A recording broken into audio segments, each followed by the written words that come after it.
with facebook.com/Jared Stepp Music, and this is a video review of the Line 6 POD HD500 multi-effects amp modeler do-it-all Swiss Army knife pedal board here. Okay, you see it there. You see F1 through F8. You've got and then the other two up here that have little arrows on them. You got the looper and the tap over here by my finger here. The tap is also where you get to your tuner. Okay, F1 through F8 can be programmed to do pretty much whatever you want. I have F5 through F8, which are the bottom ones, programmed to go through my presets A through D, and this toggles up through the banks, and then up and down through the banks, and then I have F5 through, or 1 through 4, the top ones here, programmed to turn on and off my effects, or whatever I want it to turn on and off. Of course, these control the amp. All these little knobbies here, the black knobs up there. This can be a volume or a wah. You can add another pedal if you'd like to it, because it's got all kinds of crazy options on the back.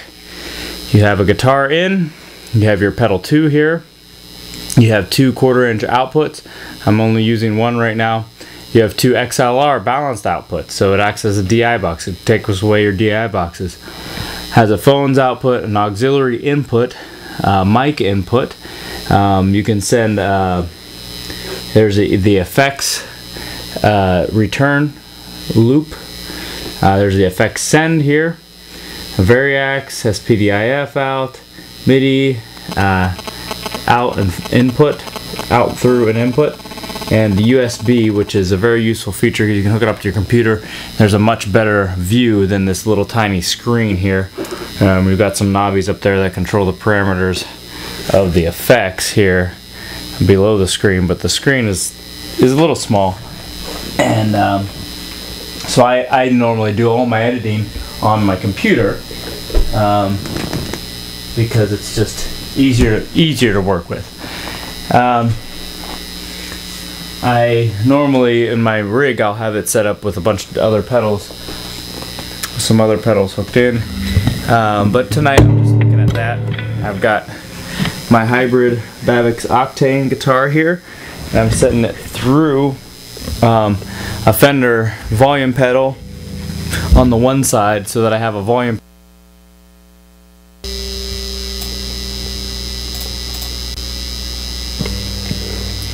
Alright, so there's no way I'm going to be able to go through all the sounds here. So I'm just going to go through a few of them that I like, and let you decide what you think of it.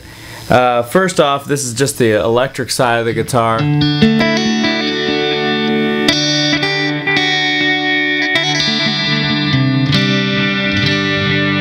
Through a clean amp. This is one of the Fender amp models. I've got some I've got a volume pedal on it, obviously. I've got a reverb, just a plate reverb, and I have an echo and a delay and a compressor on it. Okay, and then I also have an acoustic guitar side for this one.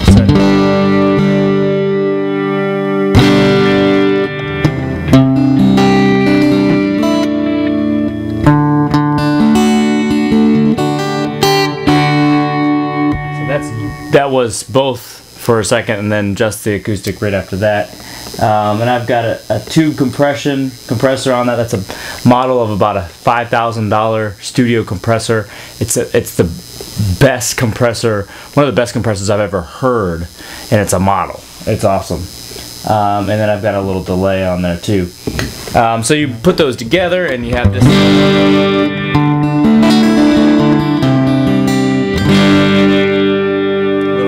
A little bit of acoustic. I can mix them in and out as I want because I got these 2 volume pedals. It's a really nice sound. And then I also add this. You want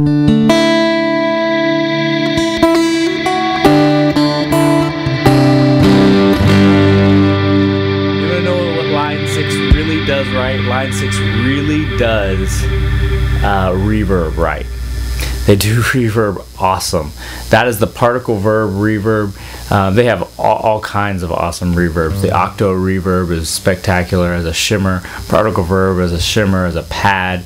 But then they've got all your normal reverbs too, if you just want a room kind of a sound too. Line 6 reverbs, awesome. All right. Here's a little bit of a crunch sound. This is one of their stock sounds, actually.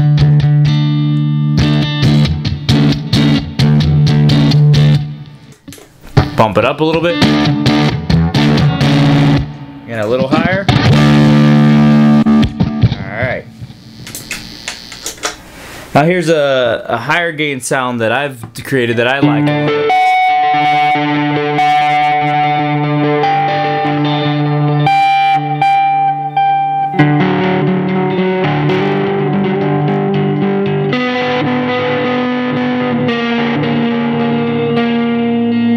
It on my song "Come to Me."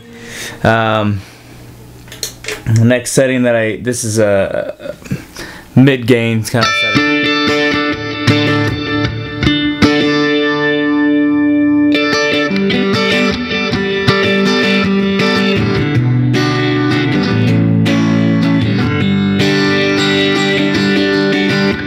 So you see it's got a phaser on there. Another strong point of the Line 6 line is their filters, their trons, their phasers, their liquidy effects, their flangers, their chorus.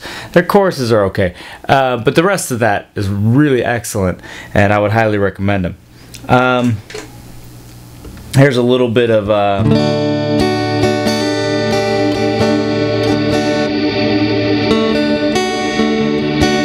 acoustic on top of some pad on the electric. Take off the pad.